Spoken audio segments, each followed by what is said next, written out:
Sa buhay, minsan mahirap maging ikaw. Gustuhin mo man pero sila hindi maintindihan. Minsan sa tingin mo tama ka naman, pero sa paningin ng iba, mali ka. Walang ginawang tama, walang mapatunayan. Sa buhay, minsan malungkot, minsan masaya. Madalas nakakatakot, gusto mo na lang umiyak. Minsan kontento, minsan di sapat. Ang hirap maging sigurista. Ang hirap mag-isa. Ang buhay, hindi nawala ng tanong. Hindi nawawala ng duda.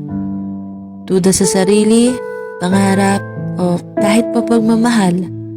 Ang buhay ay walang kasiguraduhan. Pero sa totoo lang, sinasabi ko sa'yo, ang buhay ay napakaganda.